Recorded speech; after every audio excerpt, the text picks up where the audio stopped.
First of all, good morning to all students. In the last video of class 12th accountancy, we discussed the additional concept related to the chapter number 4, that is admission of a new partner. The topic is hidden goodwill. Now we will solve the practical problem related to this topic. The practical problem is Deepika and Rashri are partner in a firm sharing profit and loss in the ratio of 3:2. On 31st March 2012, their balance sheet was as under: liabilities creditors 16,000, public deposit 61,000, bank overdraft 6,000, outstanding liabilities 2,000. Capital account Deepika 48,000 and Rashri 40,000, that is total is 88,000, and total of the liability side is 1,73,000. Asset side, cash in hand 1,200, cash at bank 2,800, stock 32,000, prepaid insurance 1,000, sundry debtor 28,800, less provision for doubtful debts 800, the net debtor is 28,000. Plant and machinery 48,000, land and building 50,000, furniture 10,000, then the total of asset side is 1,73,000. On the above that, the partners decided to admit Anshu as a partner on the following terms. दो partner थे, Deepika and राशि. उन्होंने अंशु को decide किया कि new partner के रूप में एडमिट करें. The first topic is the new profit sharing ratio of Deepika, Rashi and Anshu will be 5:3:2 respectively. जो नया प्रॉफिट शेयरिंग रेशियो वो क्या हो जाएगा? 5:3:2 हो जाएगा. ठीक. The second one, Anshu shall bring 32,000 as his capital. Anshu 32,000 रुपये के कैपिटल लेकर आएंगे. Anshu is unable to bring in any cash for his share of goodwill. देखिए, इसमें अंशु ने गुडविल ले आने से मना कर दिया. Partner therefore decide to calculate goodwill on the base of Anshu share in good profit and the capital contribution made by him to the firm. अब इसमें देखिए, गुडविल निकालने के लिए ऐसी कोई इंस्ट्रक्शन नहीं है कि goodwill is to be calculated on the basis of average profit, super profit और कैपिटलाइजेशन मेथड. सो मैंने आपको पहले हिंट दिया है कि जब नया पार्टनर गुडविल नहीं लेकर आता और गुडविल की अमाउंट निकालने के लिए कोई इन्फॉर्मेशन नहीं दी होती है, then it will be question related to the hidden goodwill. Hidden goodwill में हम गुडविल कैसे निकालते हैं उसके लिए मैंने आपको 3 स्टेप्स प्रीवियस वीडियो में बताए थे. पहला स्टेप था कि calculate total capital on the basis of admission of a new partner, जिसमें 2 चीज़ें आपको फाइंड करनी होती है. पहला, his share of profit, and second, his amount of his share of capital, यानी उसका प्रॉफिट शेयरिंग क्या है और उसकी कैपिटल क्या है. दूसरा स्टेप था, thereafter we calculate the combined capital of old partner and new partner, यानी जितने पार्टनर है फॉर्म में इंक्लूडिंग न्यू पार्टनर सबको जोड़ के कंबाइंड कैपिटल कैलकुलेट करते हैं. और तीसरा स्टेप होता है जिसमें गुडविल निकलता है, जिसमें हम बोलते हैं hidden goodwill of the firm. That is step 1 से जो आंसर आया है और स्टेप 2 से जो आंसर आया है उसको डिडक्ट कर देते हैं. फिर उसके बाद तो ये आ जाता है goodwill of the firm, and thereafter we calculate the new partner share of goodwill, जो उसके शेयर प्रॉफिट शेयरिंग रेशियो के अकॉर्डिंग कैलकुलेट हो जाता है. The fourth one is plant and machinery would be increase by 12,000. ये relate है revolution से, तो it is a profit. The fifth one, stock would be increase to 40,000. Stock 40,000 से increase हो गया, तो यू नो वेरी वेल ये भी फ़ायदा है. प्रोविज़न फॉर डाउटफुल डेप्ट is to be maintain at 4,000. अब देख लीजिए, प्रोविज़न आपको 4,000 मेंटेन करना है, जबकि आपने पहले से कितना मेंटेन किया, 800. तो ये आपके लिए लॉस हो गया, यानी आपको 3,200 और मेंटेन करना है. लिखा है ना क्वेश्चन में कि 4,000 तक मेंटेन करना है, आपने 800 ही मेंटेन किया है, तो 3,200 और प्रोविज़न मेंटेन करना है. So it is your loss. Value of land and building has appreciated by 20%, so it is a profit, and furniture has depreciated by 10%, so it is loss, और इसको हम लोग डेबिट करेंगे. अब आगे बढ़ते हैं, क्या लिखा है. There is an additional liability of 8,000 being outstanding salary payable to employees of the firm. This liability is not included in outstanding liability stated in the above balance sheet. देखिए क्या है, 8,000 रुपये की हमारी एडिशनल लाइबिलिटी आई, किसके regarding? Outstanding salary के regarding. लेकिन ये लाइबिलिटी ऊपर जो बैलेंस शीट में लाइबिलिटी दी है उसमें इंक्लूड नहीं है. जैसे इसमें आउटस्टैंडिंग लाइबिलिटी 2,000 है ना, अब हमारी और कितनी आउटस्टैंडिंग लाइबिलिटी हो गई? 8,000. सो ये पूरा का पूरा 8,000 आपके लिए लॉस है, क्योंकि एडिशनल है. ऐसा नहीं कि 8,000 रुपये हो गई तो 6,000 लॉस हो गया, नहीं. पहले 2,000 थी, अब 8,000 और हो गई, जो पहले से हमने कभी रिकॉर्ड नहीं किया था. Partner decided to show this liability in the books of the accounts of reconstituted new firm. Yes. Prepare revaluation account, partners capital account and the balance sheet of Deepika, Rashri and Anshu. तो सबसे पहला हमारा काम क्या होगा sir? Revaluation account बनाएंगे. Revaluation account बनाने के लिए आपको कितने पॉइंट्स की हेल्प की लेने की ज़रूरत होगी सर? एक ये पॉइंट, ये 4 पॉइंट जो है रिवैल्यूएशन अकाउंट के पार्ट होंगे और इसका इफेक्ट हमारे बैलेंस शीट में पड़ेगा कि प्लांट एंड मशीनरी की वैल्यू 12,000 से इंक्रीज हो जाएगी.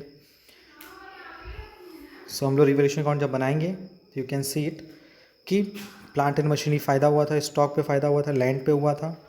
Plant and machinery will be increase by 12,000, stock will be increase by 8,000, land and building increase by appreciated by 10,000.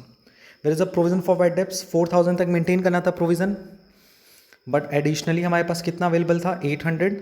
तो इस केस में 4,000 हमें मेंटेन करना था, 800 पहले से मेंटेन करके रखे हैं, तो अभी मुझे कितने की ज़रूरत है? 3,200 की प्रोविज़न की ज़रूरत है. फर्नीचर पे डेप्रीशिएशन लगाना था, दैट इज़ 1,000. एंड मैंने अभी आपको समझाया था कि outstanding salary, it is an outstanding salary as a additional liability है. सो उसको हम लोग पूरा का पूरा रिकॉर्ड करेंगे, डिफरेंस नहीं निकाल के रिकॉर्ड करेंगे.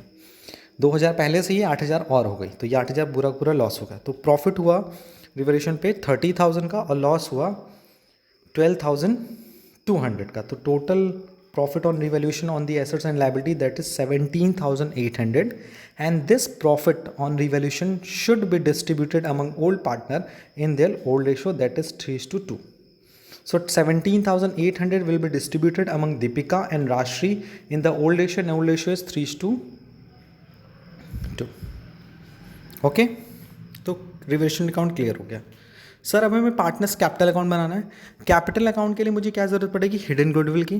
तो हिडन गुडविल में मैंने आपको समझाया था कैसे निकालना है, सो उस पर हम लोग डिस्कस करते हैं. सबसे पहला स्टेप क्या होता है? We calculate the step number 1. Step 1 ये है, इसमें स्टेप बाय स्टेप नहीं दिखाया, मैंने आपको स्टेप बाय स्टेप समझाया था. In this question amount of goodwill is hidden, so which will be find out as below. सबसे पहला स्टेप क्या होगा हमारा कि we find the total capital based on Anshu share of profit. So you know very well, Anshu 210 share प्राप्त कर रही है. Anshu brings 32,000 capital for 210 share. 32,000 रुपये लेकर आ रही है अंशु और 2/10 के लिए. तो total capital of the firm कितना हो जाएगा? 1,60,000. Okay, now capital of Deepika कितना है सर? 48,000 है उसकी कैपिटल, और प्रॉफिट से उसको कितना मिला है रिवैल्यूएशन के? सर 10,680. सो उसकी कैपिटल कितनी हो गई? 58,680. कैपिटल ऑफ राशि कितना है? 40,000, और रिवैल्यूएशन से फ़ायदा कितना मिला है? 7,120. तो उसकी कितनी कैपिटल हो गई? 47,120. ये याद रखिएगा कि when we calculate the hidden goodwill, तो उसमें जो स्टेप नंबर 2 होता है that is combined capital of old partner new partner. तो ओल्ड पार्टनर की जो भी कैपिटल हम कैलकुलेट करेंगे after adjusted the various adjustment, like कह सकते हैं हम कि एक्यूमुलेटेड प्रॉफिट, एक्यूमुलेटेड लॉस, ये सब कुछ एडजस्ट करने के बाद, रिजर्व को एडजस्ट करने के बाद, रिवैल्यूएशन के प्रॉफिट एंड लॉस को एडजस्ट करने के बाद जो कैपिटल आती है उस पर हम लोग इंक्लूड करेंगे, क्योंकि इसमें गुडविल तो इंक्लूड होगी नहीं, क्योंकि गुडविल के अमाउंट तो हमें पता ही नहीं है. ठीक है, सो कैपिटल, कंबाइंड कैपिटल हम लोग निकाल रहे हैं. Combined capital of Deepika that is 48,000, profit से मिला 10,680, तो उसकी कैपिटल कितनी होगी? 58,680. राशि की कैपिटल कितनी है सर? 40,000, और रिवैल्यूएशन से कितना मिला है? 7,120. और अंशु कितना लेकर आई थी सर? 32,000. तो अगर हम इस हिसाब से देखें तो total capital of the firm कितनी आ रही है? 1,37,800. ओके सर, अंशु के शेयर के अकॉर्डिंग प्रॉफिट कितनी थी? 160. तो सबसे पहला स्टेप हमारा क्या था? Find out the total capital on the basis of new partners share of profit and his share of capital. Second step, calculate the combined capital of old partner and new partner. Old partner's capital should be adjusted after revaluation, after accumulated profit and loss, after profit and loss and on revaluation. तो ये सारी चीज़ें करने के बाद जो adjusted capital आया है दीपिका का, राशि का, उसको हम इंक्लूड करेंगे तो total capital of the firm निकल आएगी. अब अंशु के अकॉर्डिंग कैपिटल कितनी होनी चाहिए? टोटल्स 1,60,000. बट एक्चुअल में फर्म की कैपिटल कितनी आ रही है टोटल 1,37,800. तो डिफरेंस कितना आ रहा है sir 22,200. So this is a value of goodwill of the firm. But you know very well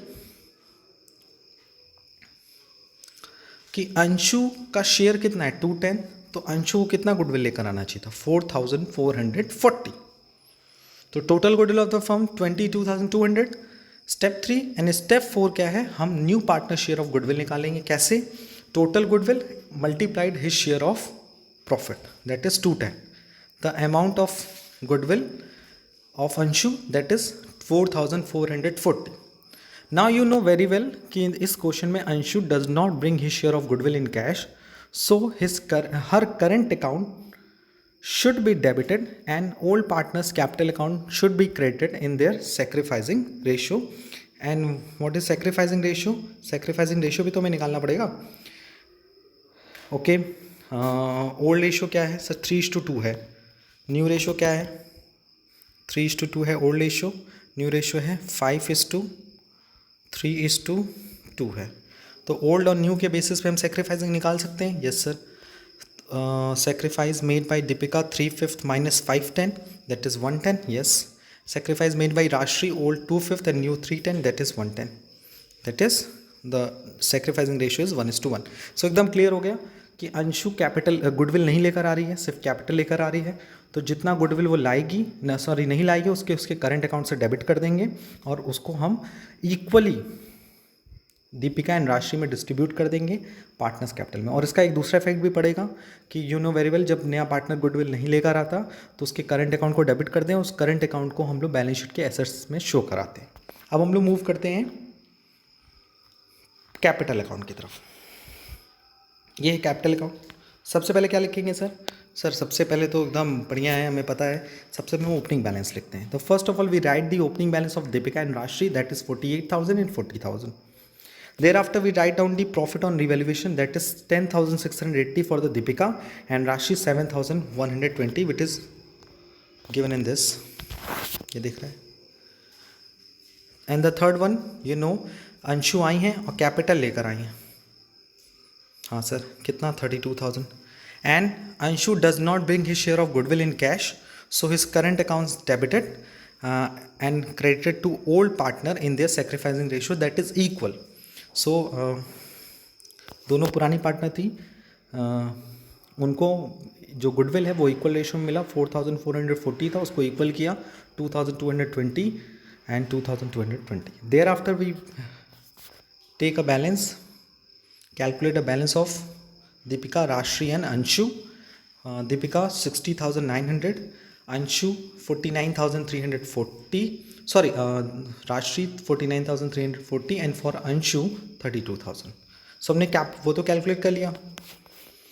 हाँ सर, अब बचा है बैलेंस शीट. देखिए कितना धीरे धीरे आपको इतना क्लियर हो रहा है कि सर बहुत इजी है, बहुत ज़्यादा टफ नहीं है. अब देखिए यहाँ मैं बताने से पहले आपको बहुत पहले की वीडियो 2-3 दिन की वीडियो पहले लेके जाते हैं. देखिए इस क्वेश्चन में बैंक ओवरड्राफ्ट दिख रहा है. हाँ सर 6,000 है. अब देखिए बैंक ओवरड्राफ्ट है और यहाँ कैश एट बैंक है. अब आप खुद सोचिए किसी फॉर्म में 2,800 बैंक में पैसा है और 6,000 का ओवरड्राफ्ट है और ऊपर से नया पार्टनर आ रहा है फॉर्म में ज्वाइन कर रहा है. ठीक है सर, तो साइड सी बात है, बैंक ओवरड्राफ्ट को हम राइट ऑफ कर देंगे. तो मेरे पास 6,000 है बैंक ओवरड्राफ्ट, उसमें से पहले हम अपने बैंक से पैसा देकर काम ख़त्म कर देंगे. कितना आएगा सर? आएगा 3,200. फिर सर न्यू पार्टनर आ रहा है तो उसने भी तो 31,000 कैपिटल लेकर आई है अंशु, उसको भी ऐड कर देंगे. तो ये भी आपको याद रखना है कि जब हम लोग बैलेंस शीट बनाएंगे तो बैलेंस शीट में हम लोग शो नहीं कराएंगे. जैसे आपको दिख रहा होगा यहाँ नीचे एडजस्टमेंट कि बैंक बैलेंस था 2,800, नया पार्टनर जो आया था 32,000 लाया था, मैंने मिस्टेकली 31,000 वहाँ लिखा था. तो 32,000 कैपिटल लेकर आया. तो ये पहले से बैलेंस था, ये अंशु लेकर आई और फॉर्म में बैंक ओवरड्राफ्ट कितना था 6,000, सो उसको माइनस कर दिया. अब हमारे पास बैंक में कितना पैसा है 28,800. तो ये बात याद रखिएगा कि क्वेश्चन में बैंक ओवरड्राफ्ट गिवन है और नया पार्टनर आ रहा है, तो जो नया पार्टनर बैंक में पैसा लेकर आ रहा है उसको हम लोग बैंक ओवरड्राफ्ट से एडजस्ट कर देंगे. यानी बैंक ओवरड्राफ्ट या तो शो होगा या तो नहीं शो होगा। एक बैलेंस शीट में या तो बैंक ओवरड्राफ्ट होगा या कैश एट बैंक होगा। आप खुद ही सोचिए, आपका पास बैंक में पॉजिटिव बैलेंस भी है, नेगेटिव बैलेंस भी है, या तो पॉजिटिव होगा या तो नेगेटिव होगा। ये बात है थोड़ी सी। अब रही बात, हम लोग मूव करते हैं लाइबिलिटी साइड पे। तो क्रेडिटर्स में 16,000 पब्लिक डिपॉजिट। आउटस्टैंडिंग लाइबिलिटीज़ पहले कितनी थी सर? 2,000 थी। अब कितनी हो गई सर? 8,000 से इंक्रीज़ हो गई, तो कितनी हो गई? 10,000। Yes sir. कैपिटल अकाउंट से हमने कैपिटल कैलकुलेट किया है, देख लीजिए, दिख रहा होगा आपको। हाँ सर, दिख तो रहा है। ये है कैपिटल, और इस कैपिटल को हम लोगों ने शो कराया है दीपिका, राशि एंड अंशु के लिए। तो टोटल कैपिटल आ गई 1,42,240। Now we will move to the asset side. Asset side में कैश में कोई चेंजेस नहीं आया, बैंक में चेंजेस आया है after adjustment of bank overdraft. Stock increase हुआ था। प्रीपेड इंश्योरेंस में कोई चेंजेस नहीं है। डेटर में चेंजेस हुआ था। डेटर में पहले प्रोविजन था 800, अब हो गया है 4,000, क्योंकि 800 पहले से प्रोविजन था, 3,200 हम और प्रोविजन बनाए थे, क्योंकि क्वेश्चन में कह रहा था कि 4,000 का एटलीस्ट प्रोविजन होना चाहिए। सो 28,800 debtor minus less provision 4,000, that is 24,800। Plant and machinery की वैल्यू इंक्रीज हुई थी। लैंड एंड बिल्डिंग, फर्नीचर, ये सब एज इट इज़ वैसे ही करना है जैसे हमने प्रीवियस क्वेश्चन में क्या है कि अगर इंक्रीज है तो ऐड कर देना है, डिक्रीज है तो लेस कर देना है। अब जो इंपॉर्टेंट बात है वो अंशुज करंट अकाउंट। सर ये कहाँ से आ गया? तो ये याद करिए कि when new partner does not bring his share of goodwill in cash, so in this situation his current account is debited and old partner's capital account should be created in their sacrificing ratio, and the new partner's current account should be shown in the asset side of the balance sheet। और मैंने बार बार बताया कि current account अगर debit होता है तो assets में, और क्रेडिट होता है तो लाइबिलिटीज़ में शो कराते हैं। ओके तो कितनी गुडविल थी? 4,400 थी। तो ऑटोमेटिक आपकी बैलेंस शीट इक्वल आ जाएगी और आप ये क्वेश्चन ईजिली सॉल्व कर लेंगे।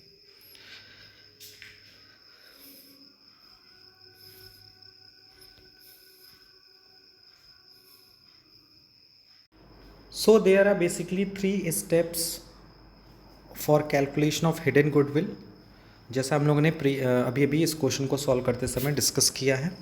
देखिए सबसे पहला स्टेप क्या होता है? First step number 1, calculate total capital on the basis of new partner. जो नया पार्टनर आता है तो वो किसी न किसी शेयर के लिए आता है, एज वेल एज कोई ना कोई कैपिटल लेकर आता है। तो जितना कैपिटल वो लेकर आता है उसको मल्टीप्लाई कर देते हैं the reciprocal of new partner share of profit. जैसे 1/4 के लिए वो 30,000 रुपीज़ लेकर आ रहा है, तो 30,000 विल बी मल्टीप्लाइड बाई 4/1। 1/4 का रेसिप्रोकल करोगे तो 4/1 आएगा। Then the total capital on the base of new partner is 1,20,000। The step number 2, calculate combined capital of all partners. यानी स्टेप 2 में हम लोग क्या करेंगे, जितने पार्टनर्स होंगे उनकी कैपिटल को ऐड कर देंगे। रही बात कैपिटल को ऐड करते वक्त, तो हम ओल्ड पार्टनर, न्यू पार्टनर, सारे पार्टनर्स को इंक्लूड करेंगे। लेकिन इंपॉर्टेंट पार्ट जो है वो ये है, जो आपको कंफ्यूज करेगी, वो ओल्ड पार्टनर्स की कैपिटल होगी। वो ओल्ड पार्टनर की जब हम कैपिटल कैलकुलेट करेंगे या ऐड करेंगे स्टेप 2 के लिए, तो उसमें सारा एडजस्टमेंट हो जाना चाहिए। कौन कौन सा एडजस्टमेंट? जब हम कैपिटल अकाउंट बनाते हैं तो कुछ एडजस्टमेंट करते हैं, जैसे रिवैल्यूएशन का प्रॉफिट एंड लॉस कैपिटल में ऐड कर देते हैं। प्रॉफिट होता है तो ऐड कर देते हैं, लॉस होता है तो माइनस कर देते हैं। रिजर्व होता है तो उसको ऐड कर देते हैं। एक्यूमुलेटेड प्रॉफिट होता है तो वो प्रॉफिट कैपिटल में ऐड कर देते हैं। लॉस होता है तो माइनस कर देते हैं। Goodwill already appears in the books है तो उसको भी हम लोग क्या करते हैं, कैपिटल से राइट ऑफ करते हैं। अगर कोई पार्टनर पैसा फर्म से विड्रॉ करता है या एडिशनल लेकर आता है, उससे भी हमारी कैपिटल इफेक्ट होती है। सो जितने भी एडजस्टमेंट क्वेश्चन में गिवन होंगे, सारे एडजस्टमेंट को करने के बाद ओल्ड पार्टनर्स की कैपिटल को हम कंबाइंड कैपिटल में इंक्लूड करेंगे और उसके बाद उसमें न्यू पार्टनर्स की कैपिटल ऐड करेंगे। जैसे ए और बी के पुराने पार्टनर है, सी नया पार्टनर है, तो सी की कैपिटल तो वही की वही रहेगी जो वो लाया होगा, उसमें कोई एडजस्टमेंट नहीं होता। लेकिन पुराने पार्टनर की कैपिटल में काफ़ी एडजस्टमेंट होते हैं। सारे एडजस्टमेंट करने के बाद जो कैपिटल आएगी उसको हम लोग कंबाइंड कैपिटल में इंक्लूड करेंगे। फिर स्टेप 3 आएगा। स्टेप 3 में क्या करेंगे, स्टेप 1 से जो वैल्यू आएगी और स्टेप 2 से जो वैल्यू आएगी, दोनों के बीच में डिफ्रेंशिएट करेंगे और यही डिफरेंस जो होगा वो कहलाएगा hidden goodwill of the firm. अब यू नो वेरी वेल कि नया पार्टनर है, नया पार्टनर की गुडविल निकालनी होगी तो very simple, when we calculate the new partner share of goodwill, so the hidden goodwill multiplied by, यानी स्टेप 3 में जो आंसर आएगा it will be multiplied by new partner share of profit. तो जो उसका शेयर ऑफ प्रॉफिट है उससे multiply कर देंगे तो न्यू पार्टनर्स की कैपिटल, न्यू पार्टनर्स की गुडविल कैलकुलेट हो जाएगी। ओके अभी तक हम लोगों ने इस वीडियो में डिस्कस किया कि कैसे हिडन गुडविल के केस में पार्टनर्स कैपिटल अकाउंट प्रिपेयर करना है, रिवोल्यूशन अकाउंट प्रिपेयर करना है, बैलेंस शीट प्रिपेयर करना है। सारे प्रोसीजर लगभग सेम है, बस हमें एक नई चीज़ करनी होती है, वो होती है गुडविल निकालना होता है। और अगर नया पार्टनर गुडविल नहीं लेकर आया तो उसके करंट अकाउंट से ओल्ड पार्टनर को सैक्रिफाइसिंग रेशियो में गुडविल प्रोवाइड करनी होती है। हिडन गुडविल को कैलकुलेट करने के लिए बेसिकली 3 स्टेप्स हैं जो अभी हम लोगों ने डिस्कस किया। अब हम लोग इस चैप्टर का सबसे इंपॉर्टेंट, सबसे ट्रिकी कॉन्सेप्ट डिस्कस करने जा रहे हैं, दैट इज़ कैपिटल एडजस्टमेंट। जो मैंने चैप्टर के स्टार्टिंग के समय भी आपको लास्ट टॉपिक में दिख रहा होगा, एडजस्टमेंट ऑफ कैपिटल। समटाइम्स क्या होता है कि कभी कभी क्वेश्चन में, जैसे अभी आप देख रहे हो कि कुछ इन्फॉर्मेशन मिसिंग है। जैसे अभी आपने प्रीवियस क्वेश्चंस या प्रीवियस टॉपिक को स्टडी किया तो उसमें आपने देखा कि नया पार्टनर आ रहा है, कैपिटल लेकर आ रहा है, गुडविल नहीं लेकर आ रहा है, और गुडविल से रिलेटेड जो इन्फॉर्मेशन दी होती थी वो इन्फॉर्मेशन भी नहीं होगी, उसे हम लोग हिडन गुडविल का कॉन्सेप्ट देते हैं। उसी तरह से कभी कभी नया पार्टनर फर्म को ज्वाइन करता है और फर्म को ज्वाइन करने के साथ कैपिटल तो लेकर आता है, लेकिन कैपिटल की वैल्यू क्वेश्चन में गिवन नहीं होती। इसी को बोलते हैं एडजस्टमेंट ऑफ कैपिटल। और एडजस्टमेंट ऑफ कैपिटल में बेसिकली 2 केसेस हैं। हम लोग आज उसके फर्स्ट केस को डिस्कस करेंगे। और फर्स्ट केस क्या है कि when new partner brings in proportionate capital, यानी क्वेश्चन में ये गिवन होगा कि नया पार्टनर एडमिशन तो ले रहा है, कैपिटल की अमाउंट नहीं दी होगी, ये लिखा होगा कि ही admitted in a firm and he brings proportionate capital. एक टर्म यूज़ होगा प्रोपोर्शनेट कैपिटल। तो ये क्या होता है, इसको हम लोग डिस्कस करते हैं। Sometimes the capital of the new partner is not given in the question, he may be required to bring in proportionate capital. Capital नहीं दी है न्यू पार्टनर की, तो उस केस में हम लोग क्या करेंगे, उसकी प्रोपोर्शनेट कैपिटल को कैलकुलेट करेंगे।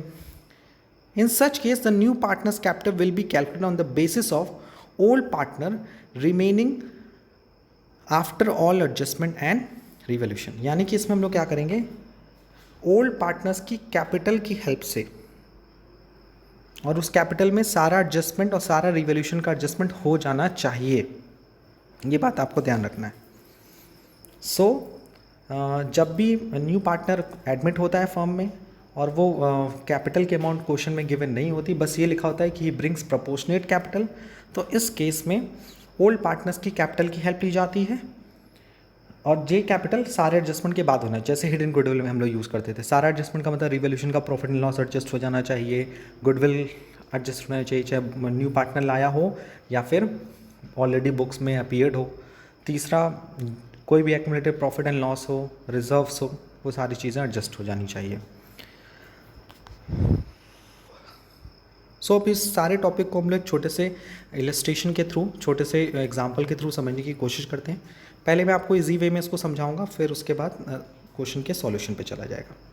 देखिए पहला क्या लिखा हुआ है, the capital of A and B after all adjustment and revolution are 24,000 16,000। कह रहा है क्वेश्चन में कि ए और बी की जो कैपिटल है सारा एडजस्टमेंट के बाद, यानी उसमें सब एडजस्टमेंट कर लिया गया, रिवोल्यूशन का, एक्यूमुलेटेड प्रॉफिट का, लॉस का, गुडविल जो बुक्स में दिखती है बैलेंस शीट के एसेट साइड में, या नया पार्टनर कोई गुडविल लेकर आया उसको हम लोग एडजस्ट कर चुके हैं, यानी सब कुछ एडजस्टमेंट हो चुका है। उसके बाद ए और बी की कैपिटल कितनी है, 24,000 16,000। They admitted C as a new partner with 1/5 share in the profit. वो सी को एडमिट कराते हैं फर्म में, ठीक है, अच्छी बात है, कराई। और C will bring proportionate capital, ऐसा लिखा होगा, C admitted in a firm and he brings proportionate capital, but दिया नहीं होगी कैपिटल कितना ला रहा है, तो सर दिमाग हमारा ख़राब हो जाएगा, इतना मेहनत करना पड़ेगा। नया पार्टनर आ रहा है तो भैया कैपिटल तो बता दो, कैपिटल नहीं बताएगा। So when new partner admitted in a firm and he brings proportionate capital, sometimes in the question there is no information about the new partner's capital. So in this situation, how we will calculate the amount of new partner's capital, let's discuss it. सबसे पहले हम लोग करेंगे क्या, पुराने partner की capital को add कर देंगे। पुराने पार्टनर की कैपिटल क्या है, 40,000। ओके, यस सर, ऐड कर दिया। यानी first step, calculate the combined capital of old partner after all adjustment.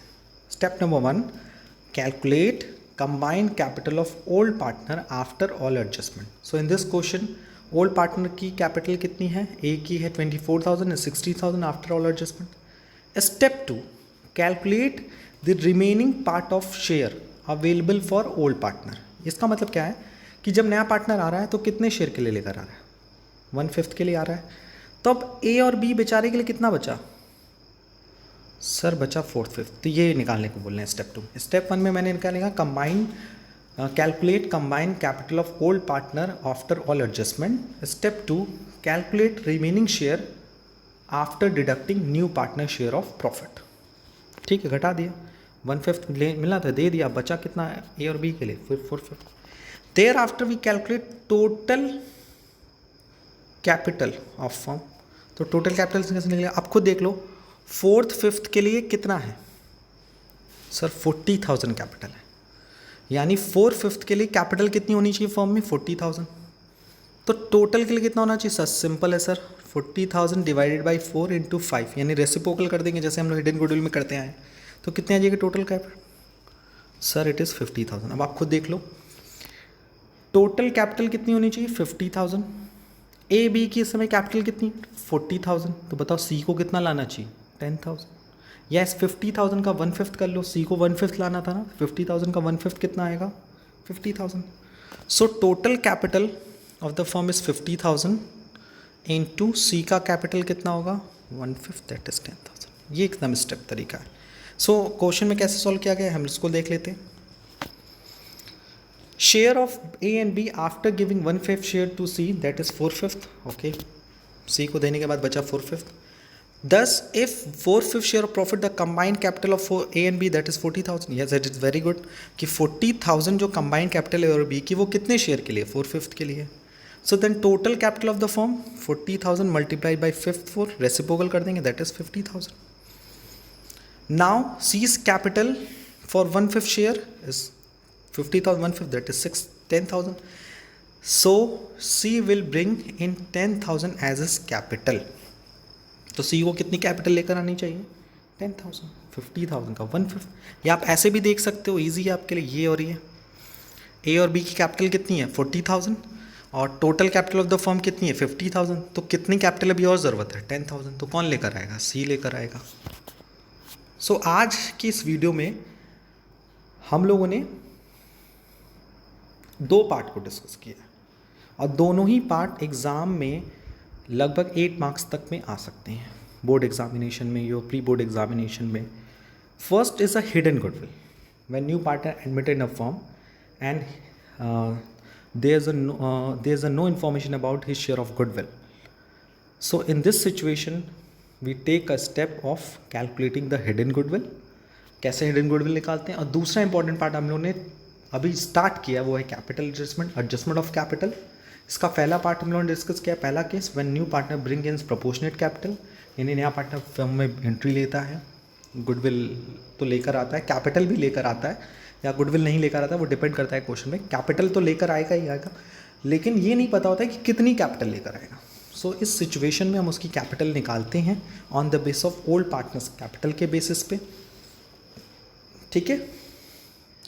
सो मुझे लगता है कि आज जो भी मुझे कन्वे करने की कोशिश की है वो आप तक पहुंचा होगा। और तब भी अगर if you have any kind of doubts, suggestion regarding this video, so please ask me in the online classes as well as in the WhatsApp group, and please, the important message for you is that please join the online classes as well as complete your homework daily.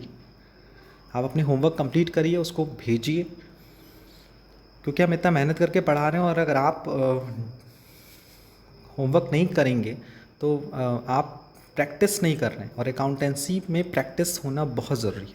Without practice आप अपने concept को strong नहीं कर सकते।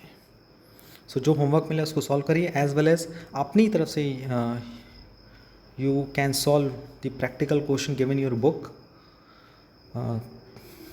और अब lockdown के case में अब करना ही क्या है, पढ़ाई तो रह गई है, तो पढ़ाई करिए, एंजॉय के साथ पढ़ाई करिए। और अगर कोई डाउट है तो फिर उसके लिए मैं हूँ। आज के लिए इतना ही। Thank you, thanks a lot.